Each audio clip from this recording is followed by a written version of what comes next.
You know, it's drama. But those are the old days. Things are better now. I think it's pretty amazing when you think about it. The people used to say that being gay was wrong. Pretty recently, folks used to, like most people used to say that being gay was wrong. Of course, it's not wrong to be gay. I mean, it's pretty gay, but it's not wrong. But that's what people used to say. And now nobody says that. And I think that's a positive change. I think that's a good thing. Although I do wonder if there are gay people who miss when it was wrong. Maybe there's a few who miss when it was, because wasn't it a little more fun when it was like, this is fucking crazy? Like, didn't that give it a little zhuzh, a little, I could lose my job, oh fuck. Because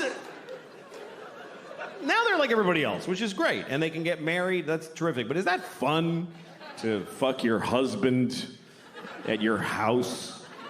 Wasn't it more fun to be in an old nightclub at 4 a.m, like, I'm breaking my mother's heart? Oh, yeah. I don't know. I don't even mean just gay people. Just some people like when sex is a little fucked up, you know? Some people like when sex is a little fucked up. All right. No. All right, you want to talk about it? Should we talk about it? Yeah, all right. I don't mind talking about it. Okay. Here's what I'll give you some advice.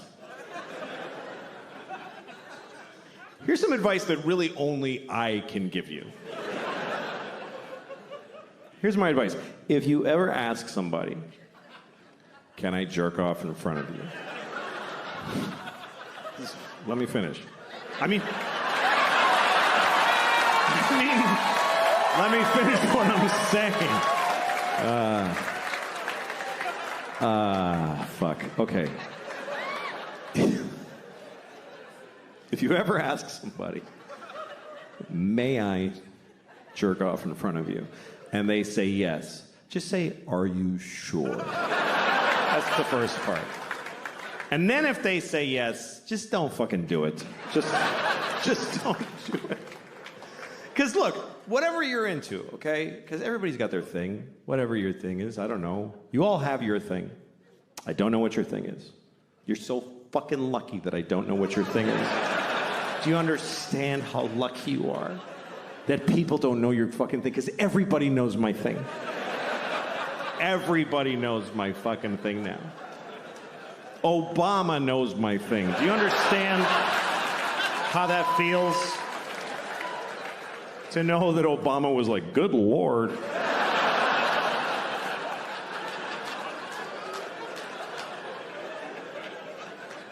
Everybody in the world knows my thing. I got on an airplane in Italy. This little kid was like, Mama, that's the guy who jacked off in front of the people.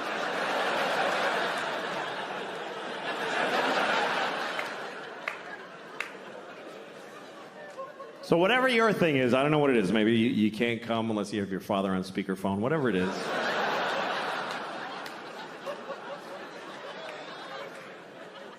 If you want to do it with somebody else, you need to ask first. But if they say yes, you still don't get to just go, woo, and charge ahead. You got to check in often. I guess that's what I would say. Check in.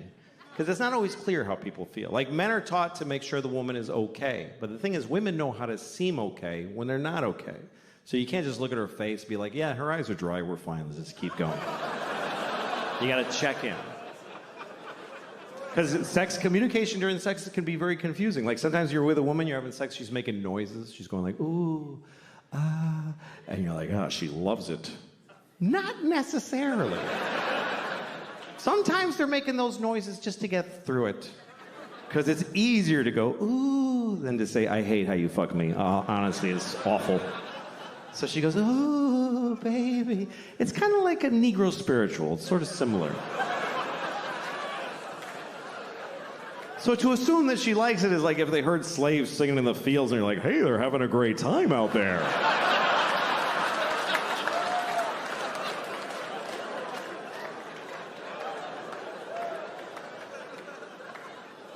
As far as my thing, I don't know what the fuck.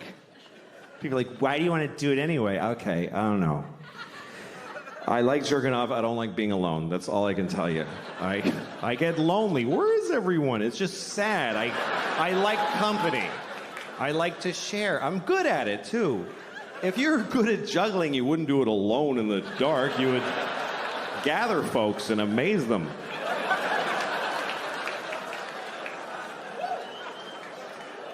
Anyway, that's all I'm going to say about that shit.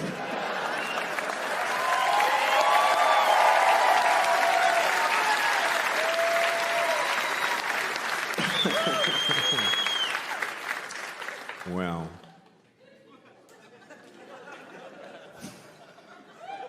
Let me ask you a question.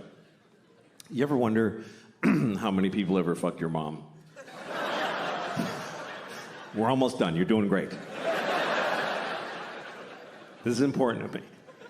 You ever look at your mom and go like, Mom, how many dicks? Just how many? I lost my mom, so those are the things I don't know, so I'm curious. I don't feel like a lot of dudes fucked my mom. Not because she's like pure, because I don't think so. But I hope it was as many as she wanted. That's what I hope. I hope she got all the dicks she ever dreamed of, because I loved her. I hope at the end my mom was like, that was plenty of dicks.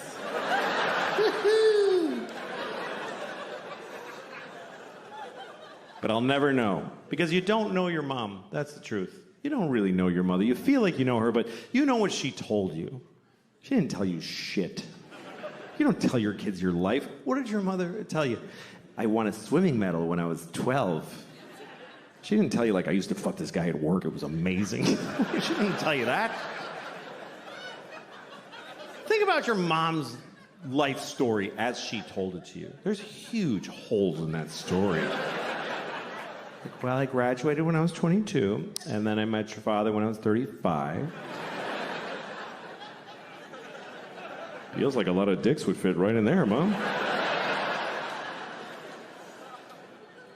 You know those movies where a mother and a daughter switch bodies? You ever seen a movie like this? It's always like Freaky Friday, some Disney comedy where a mother and a daughter switch bodies, and then they're like, whoa! Then they have to water ski and be in a rock band together. And then they switch back and they know each other better. That's the formula. I think they should make another one of those movies. But it should be about a mother who switches bodies with her son. But it's not a comedy, it's a drama. Like a medical affliction. They're upset the whole time. She's in the bathroom in the morning. I'm holding my son's penis. It's confusing. And her son is in her body. He's like, I don't want to be my mommy anymore. I don't like how it feels.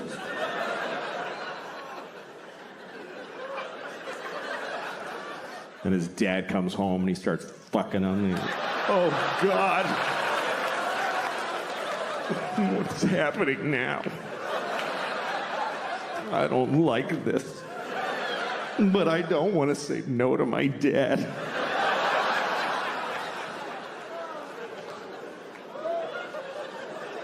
And then at the end of the movie, they never switch back. You guys were great. Thank you very much for coming tonight. It was a pleasure talking to you. Get home safe. Thank you very, very much. Good night. I mean, what am I capable of? I'd like to think that I'm a nice person. But I don't know, man. A lot of it is context. There's a lot of things I wonder if the world was different. Like if murder was legal, I might have killed a few people. I don't know. I'd love to think, oh, I would never do that. But we really need the law against murder. For one simple reason. The law against murder is the #1 thing preventing murder. We'd like to think it's because, like, oh, I would never do that. No, it's because it really sucks getting caught murdering. A lot. If murder was legal, or just a misdemeanor, like you get a thing in the mail, ah, shit, they had a camera there. Oh, well.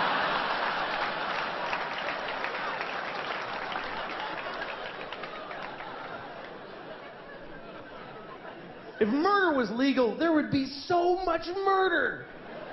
Regular people would murder. Murderers would murder even more. And then really nice, sweet people would murder a few people. But nobody would murder no people. You wouldn't trust somebody who didn't murder. If murder was legal, you wouldn't like them. I never killed anybody. Okay, nice meeting you. Ugh. What a creep. I mean, not even a hooker. Live a life. What's wrong with that guy? He's like a Mormon or some shit. I hate those guys. I think he's nice. Shut up, Janet. It would just... If murder was legal, there would be a lot of murder. Children would behave very differently. Because mostly parents would be murdering their own kids. That's mostly what would happen if murder was legal. You'd be, you go to a mall, there'd be like 8 different moms in the mall just, I told you to stop it! You didn't listen to me! You'd be stepping over dead kids. It would be like a new problem. You have to clean up your kids when you kill them, because it's gross. It's bad for the environment.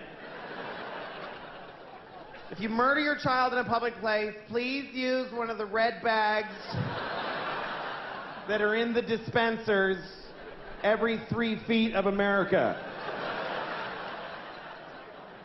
Put your murdered child in the red bag with a logo of a murdered kid on it. Next to the other logo that tells you not to let your alive kid play with a plastic bag because they might suffocate. In which case you could just leave them in the bag.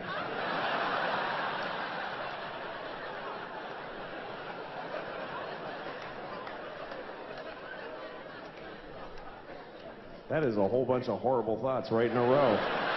Right in a row. That is a compressed area of bad thought. One time I went shopping. You ever do this? I went shopping and I had no money and I forgot. You ever done that? Like, you ever just forget you're broke and like go eat a meal or something? And then you realize, whoops. And I went like I went to this department store and I got like electric toothbrush and all that stuff. And the guy goes, $85? And I was like, oh, I don't have any money. And he's like, well, you don't have enough? No, I don't have any.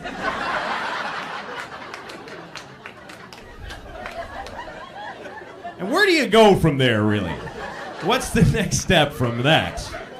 He didn't know either. He's like, you want to put some items back? Is that what he's saying? Put them all back, I think. Got to keep marking a price down until you hit 0. Because that's what I got on me. Where do you do? I didn't know how to leave even. Like, all right, well, I'm all okay. I'm all set. I enjoyed picking this stuff out anyway. What do you do? You ever been that embarrassed in front of other people that you think there's no way they're not going to hate you for the rest of their lives? But anyway, I'm glad I'm here because of you, and I want to do a good show for you. That's my job. That's the simplest thing in the world to me, is that you should do your job. You should do it well. And not because of how well you get paid, but because that's your job.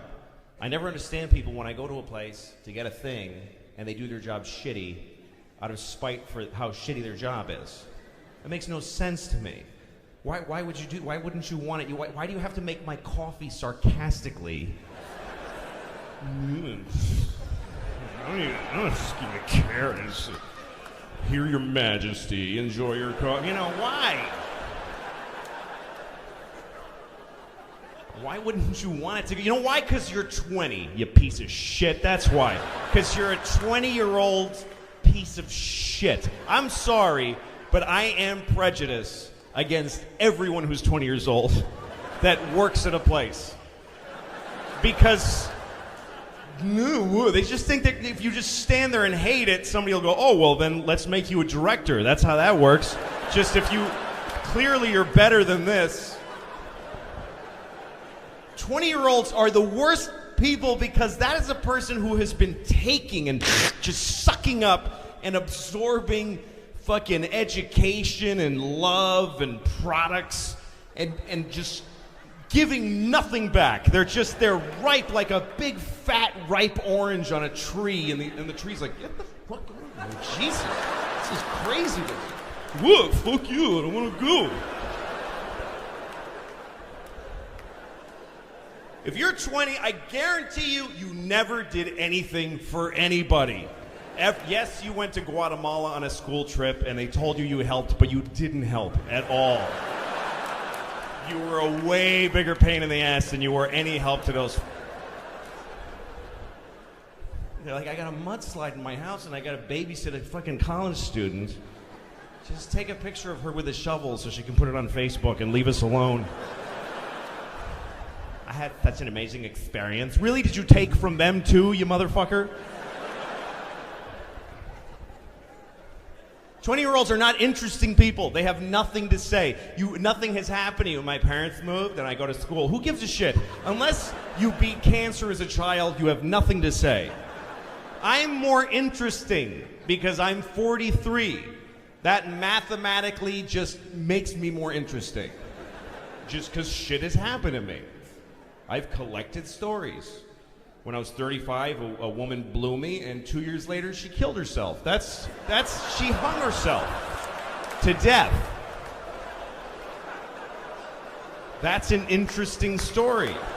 That's worth listening to and pondering. Because it means it takes 2 years after blowing me for the shame to be too much that you gotta do yourself in. That's the gestation period.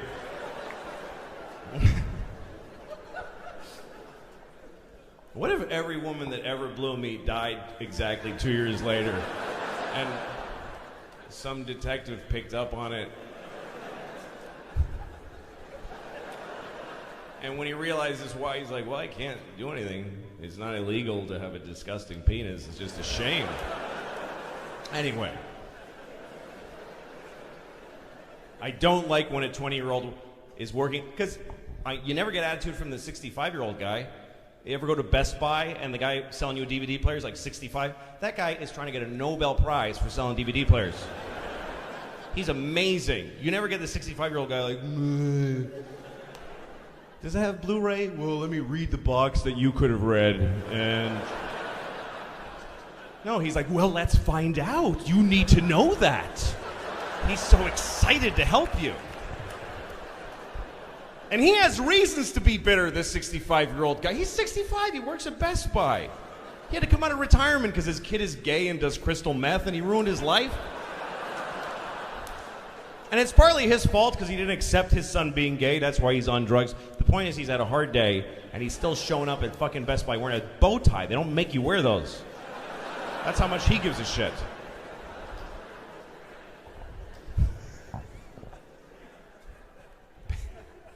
I don't know, man. Younger people, okay, fine. You know, I'll wait and see. Maybe you'll be interesting. I heard that ducks have one hole. I don't know if you know that, but ducks have one hole. And they pee out of it, and they shit out of it, they get in it, and they lay eggs out of it. That has got to be one smelly, dirty hole. That hole has got to be a pretty awful place. I feel a little bad for the man duck because ducks are monogamous. I don't know if you know that, but ducks stay in their relationships forever. And by the time that duck gets to be 48, her husband must be like, dude, that shit sucks. I hate it. And then he goes and a swan or something. His wife's like, why are you swan for? She's got an asshole. That's why she's got an asshole. Okay, I got a green head.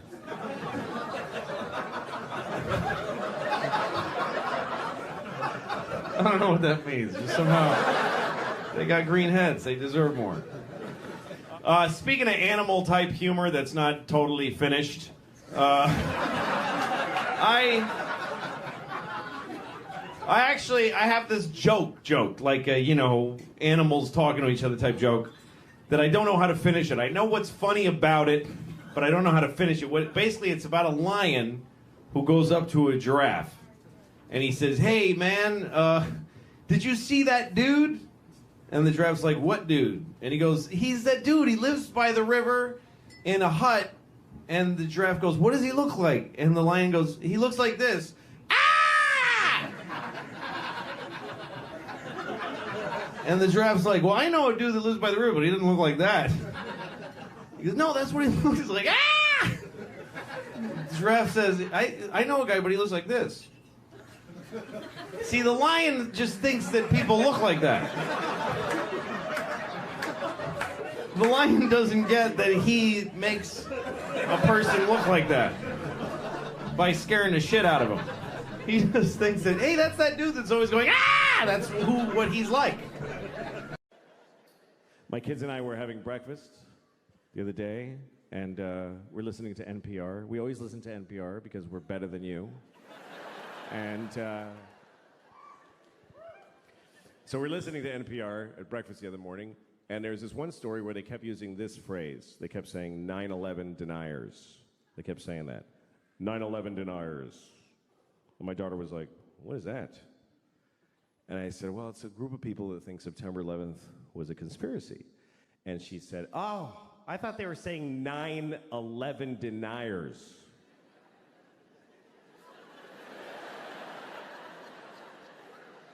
Yeah, she thought they meant 9 people who just ain't buying this 11 bullshit. Just a small fringe group, really. There's only 9 of them. But they still got on NPR, they got on the radio because they're dedicated. They protest every day. They're the 9/11 deniers. They're outside of the White House. It goes 10, 12, 13. Just know it. We are the 9/11 deniers. We know that 11 is a bullshit number propagated on the people by the man. Why do we have 11 when we have 13 and 14 and 15 and 16, 17, motherfucking 18 and 19, but we do not have a 1 team? What happened to 1 team? The government took 1 team and replaced it with some bullshit called 11. We are the 9 that deny that shit. Mr. President, give us back 1 team.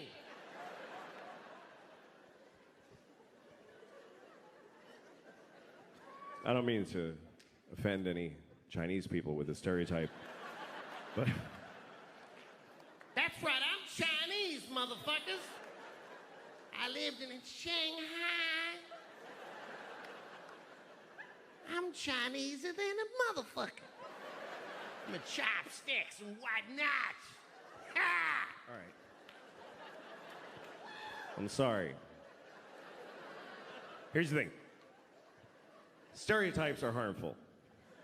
That's the truth. But the voices are funny. And I don't know how to reconcile those two facts. I enjoy doing the voices, but they're offensive, so I do them at home. I used to do them for my kids when they were little. They liked them. They didn't know it was a race thing. They just enjoyed, Daddy, do the friendly man. You want me to be the friendly man, little girl? We love the friendly man. He loves little white girls, too. Let's have some scrambled eggs.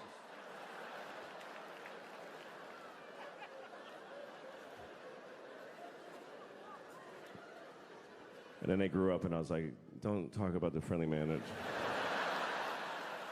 Maybe don't talk to your teachers about them.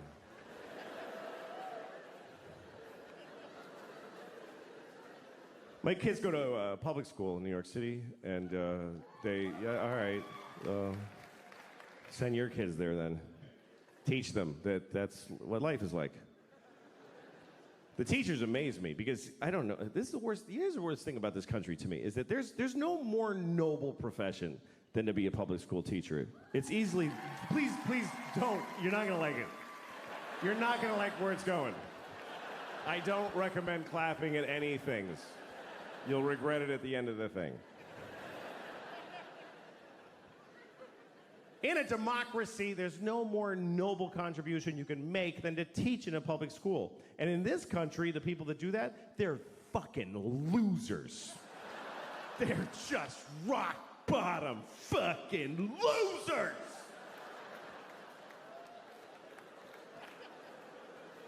And everybody knows it, but they keep doing it. New people are teaching every day, knowing how shitty it is. They show up, they tell them ahead of time, hi, what is this job? And they say, okay, here's what we need you to do. We need you to make children know math. Wow. Do they want to know math? No, they don't want to know it.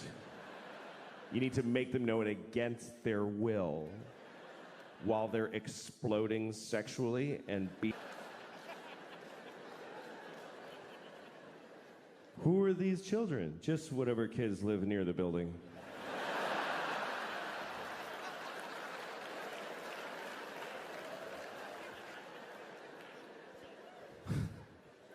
How much do I get paid? About $10 every 4 years.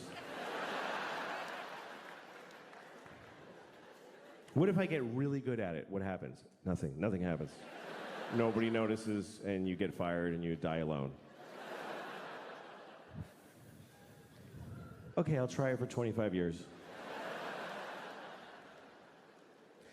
My daughter's learning about Greek mythology, and she was asking me questions about it. She was like, Daddy, who's Achilles' mother? I said, I don't fucking know. Don't ask me that shit. I don't know who Achilles' mother is. Don't yell it out if you know it, please. It can't be empathies. Nobody cares what you know. She had a question about Achilles, and it was an interesting question, and I'll tell it to you. But first, the story of Achilles, real quick. Achilles was a baby. He was a Greek baby, and he didn't stay that way. But when he was a Greek baby, his mother, who was a goddess, took him into the river Styx, which is at Hades, the land of the dead, and she dipped him in the water of the river Styx because there was a magical quality to that water that it would make you impervious of any harm. You couldn't be hurt. It was like a shield, right? So she dipped him in that water to protect him. But she held him by the heel. That's the important detail. Held him by the heel, which is an awkward way to hold a baby. By the heel. Try holding a baby by the heel and dipping it in a river. You will never see that baby again. I lost the baby in the water. I was trying to wash him and he fell in the river. I'm sorry, Mr. Achilles, I lost your baby. You told me to hold him by the heel. He's asleep. Achilles' mother's a Mexican nanny. It's a lesser-known character in the Iliad. Anyway, his mother, she was able to hold on, of course, because she was a goddess. She was the goddess of grip or whatever, I don't know. And she held on, and then he was protected, except on his heel. His heel was not protected, and so that's what we call your Achilles' heel, your one vulnerable place. Everybody's got their Achilles' heel. Achilles' Achilles' heel was his heel. Like literally.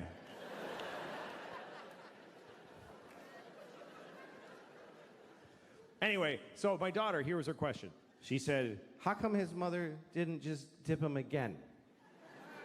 She could have just dipped him one more time with the other leg in there. Did she just like you're like a sign that says one dip per goddess? Did you ever color an Easter egg? It's not that complicated. You dip it, and then you hold it differently and dip it again. smart kid. I was proud of her. But at the same time, I thought, who the fuck are you to judge this woman? It bothered me. Because here's what the story of Achilles teaches me, is that if you're a parent, it's never enough what you do for these motherfuckers. It's just never enough. It's still gonna be your fault. How much more do you want from a mother? She dipped her kid in magic water and protected 99% of his body. Is any of it up to him? He could have just wore a big shoe and be careful. But he goes out in sandals, fucking flip-flops, and a sword and fights the whole planet. I'm Achilles because my mother dipped me. Finally, somebody got him in the heel, and he's like, Mom!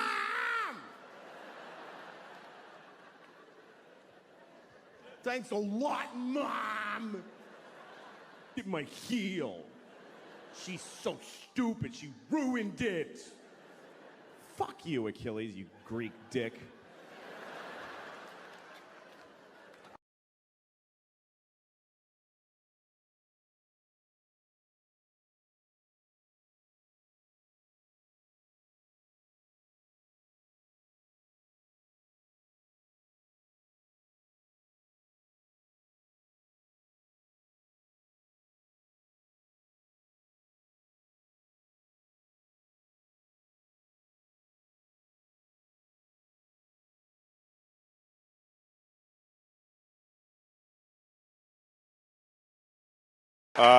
Thank you. I'm really honored to be here. I'm happy just to be here as a ticket holder, just to watch everything that's happened. The Stiller family, and that was crazy, and Kevin, and the guy that looks like Dick Cheney at the end there. A very nice version of Dick Cheney. He's not a lizard, I don't think, but I think I can just tell you what George is. I'm a comedian, and I do what he did, and he was the first person I knew that I knew what comedy was. Children love to laugh, but most people that make children laugh for a living suck at it. Clowns aren't funny. There doesn't exist a funny clown. If a person was funny, they'd do comedy because you make money doing it. No clowns. There's no HBO clown specials if you make a bunch of money. So clowns suck. And kids just look at them and just go, just please stop trying to make me laugh. There's nothing worse than a person who's not funny trying to be funny, and that's what a clown is. A guy waiting for a bus is funnier than a shit clown at a kid's party. So, but kids need to laugh, so the first time you really laugh means a lot to you. And I remember my first big, like, grown-up feeling laugh, and I saw George Carlin on Saturday Night Live, and he said, what do dogs do on their day off? They can't lay around, that's their job. And something went off, and I just couldn't stop laughing. And the idea was born in my head at that moment. I want to be funny. I want to be a comedian. I didn't know that a grown person could be a comedian. That's an incredible thing to me. And I had other heroes, Richard Pryor, Steve Martin, Bill Cosby, but George was like me. He was an East Coast Catholic. I had something to identify with him. And the first time I remember getting a laugh, I was in fourth grade, and they asked the class, the teacher said, there are 3 bones in the skull. Name one. And I said, the noggin. And I got a big laugh. And I thought, hey, I could do this. I could be like George. So I started doing, right out of high school, started doing stand-up. Didn't go to college, didn't pursue anything else professionally, really. Started doing stand-up. First time I went on stage, I did 1.5 minutes, and I bombed. It was terrible. But I wanted it so badly that I kept trying, and I learned how to write jokes. And I just had jokes, kind of funny thoughts. And about 15 years later, I had been going in a circle that didn't take me anywhere. Nobody gave a shit who I was, and I didn't either. I honestly didn't. I used to hear my act and go, this is shit, and I hate it. But I've been doing this for 15 years, and stopping now is like getting out of prison. Like, what do you do after 15 years of stand-up comedy? How do you re-enter the workforce? So I was in a really bad place. I hated my act. I've been doing the same hour of comedy for 15 years, and it was shit, I promise you. And I was working places like Chinese restaurants, and I'd do a show in a Chinese restaurant where they don't even know there's a show going to happen. They're there to eat, and all of a sudden you'd go, hey, everybody, and people are like, I'm eating. I don't want to be forced to sit in this. So I was doing a Chinese restaurant called the 𝐂𝐊'𝐬 in Boston, in Saugus, Massachusetts. And I was sitting in my car after the show just feeling like, this was all a big mistake. I'm not good enough. And I felt like my jokes were a trap. And I listened to a CD of George talking about comedy and the workshopping it and talking about it seriously. And the thing that blew me away about this fellow was that he just kept putting out specials. Every year there'd be a new George Carlin special, a new George Carlin album. They just kept coming, and each one was deeper than the next. And I just thought, how can he do that? And it made me literally cry that I could never do that. I was telling the same jokes for 15 years. So I'm listening, and they ask him, how do you do all this material? And I'm like, yeah. And I hear him, and he says, well, I just decided every year I'd be working on that year's special. And I'd do the special, and then I'd just chuck out the material. And I'd start again with nothing. And I thought, that's crazy. How do you throw away? It took me 15 years to build this shitty hour. If I throw it away, I got nothing. But he gave me the courage to try, and also I was desperate. What the fuck else was I going to do? This idea that you throw everything away and you start over again. And I thought, well, okay, when you're done telling jokes about airplanes and dogs, and you throw those away, what do you got left? You can only dig deeper. Start talking about your feelings and who you are. And then you do those jokes and they're gone. You got to dig deeper. So then you start thinking about your fears and your nightmares and doing jokes about that. And then they're gone. And then you start going into just weird shit. Yeah, eventually you get to your balls. But there's a whole... It's a process that I watched him do my whole life, and I started to try to do it. And I started to think, because he says whatever he wants. What do I really want to say that I'm afraid to say? And at the time I was a father. I am still a father. But at the time I had started, I didn't take off yet. The jury's out. My oldest is 8. I could still split. So far I'm still there. I was having a lot of hard time being a father. And I wanted to say it on stage. And one night I thought, okay, forget all the old jokes. I'm going to start again. And I thought of the first thing. I said, I can't have sex with my wife, because we have a baby, and our baby's a fucking asshole. It's just what I was feeling, and I said it. And the audience went, whoa! And I thought, oh, I'm somewhere new now. And I said... something like, I never used to get babies in the garbage, but now I understand it. And they did that.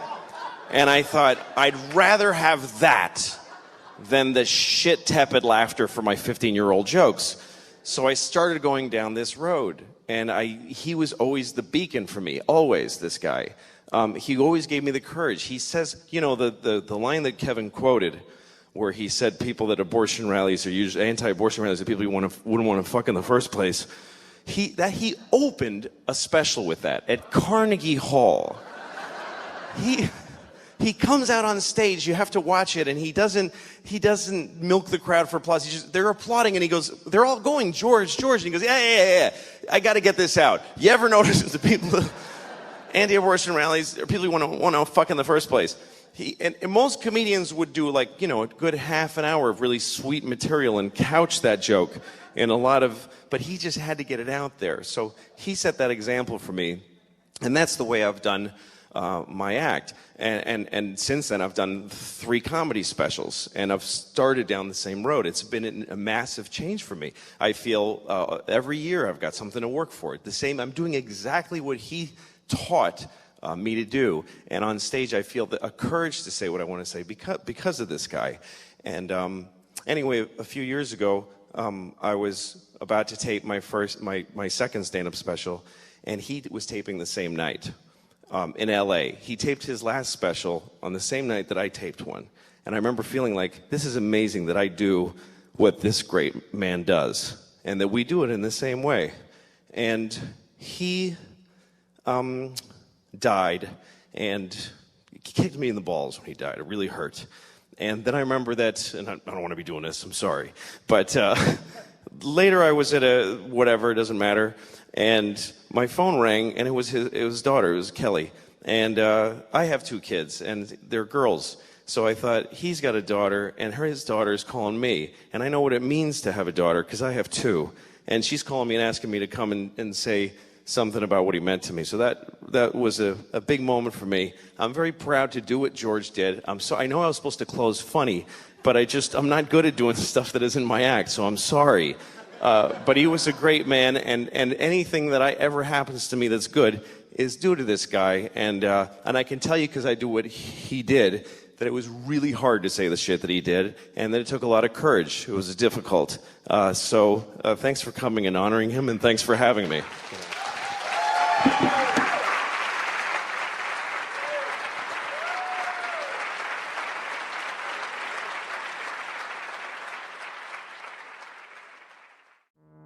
Guys that are like good looking don't have any idea what it's like to live and just know that there's a whole massive section of the female population that you just don't have access to. You're just... I get so sick. When I just gross myself out. I'm always on my back, and that's for her benefit. I just don't want to make a woman see this. It's just not fair. She's so nice to let me her. There's just no way I'm going to put her through that.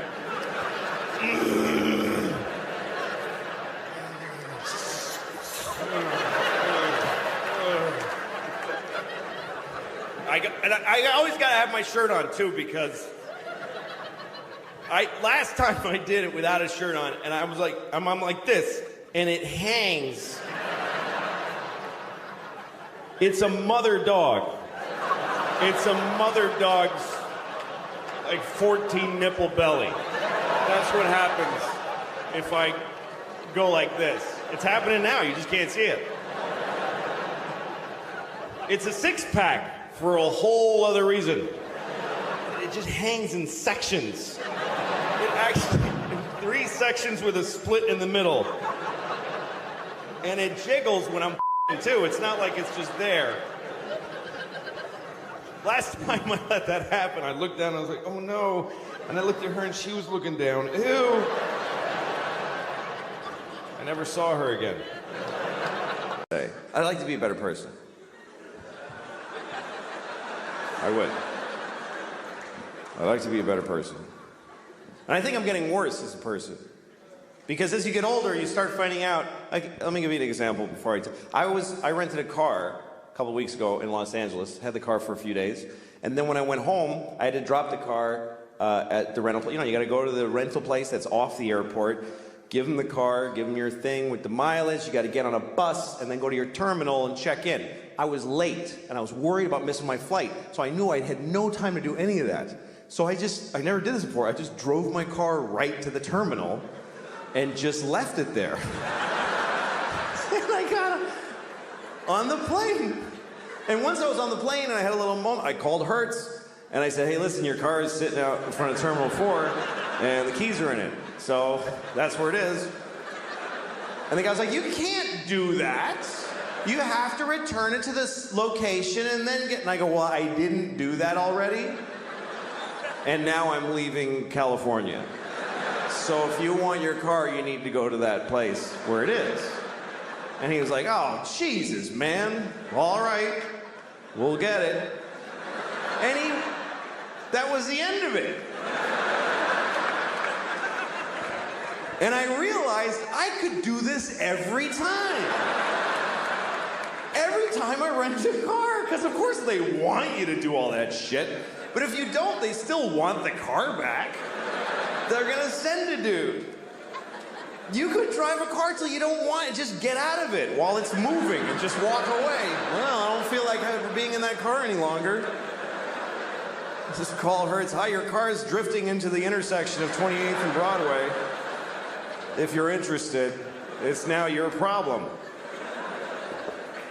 But see, this is a terrible realization because you should act in a way that if everybody acted that way, things would work out. You should, because it would be mayhem if everybody was like that. And most people kind of don't care. Most people are very selfish. Most people don't give a shit what happens as long as they get to do their favorite thing. People don't even want to back off from their favorite thing. They won't even do their second favorite thing. Like, you ever seen somebody like they're at an intersection and they want to make a left, but they're in the all the way right lane because they messed up. So now here's the guy. He's in the right lane and there's a lot of cars, like 6th Avenue, like a lot of cars, and he wants to make that left. So what does he do? He just does it anyway. He just goes ahead and he just shoves his car through everybody's life without any... And everybody's beep, honking and outraged, and you always see the guy go, I have to. There's no other possible thing I could do. What else could I do except go up one more block and then go left and take 4 seconds? That's not my favorite way, though. That only meets 99% of my criteria. But I'm selfish. I would like to be a better person because I got kids, and I want to, pass on a better. But sometimes it's not clear what the right thing is to do. Like one time, I threw a candy wrapper on the street, and I didn't do it like yeah. I just take that shit straight. I did it because I was like shaking. I wanted the candy.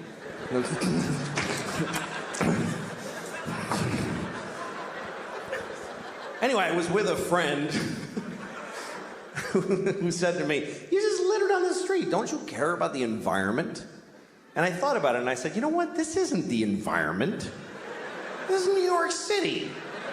This is not the environment. This is where people live. New York City is not the environment. New York City is a giant piece of litter. It's like the giantest, next to Mexico City, the shittiest piece of litter in the world. Just a pussy, runny, smoking, stinking piece of litter. So if you have a piece of litter, what are you supposed to do with it? You should throw it on the pile of litter. Because if you don't, if you put it in a receptacle, then it gets collected, and it gets taken to a dump and a landfill, and then it goes on a boat, and it goes out and gets dumped in the ocean, and some dolphin wears it as a hat on its face for 10 years. This hat that never dissolves on its face. Oh. Jesus.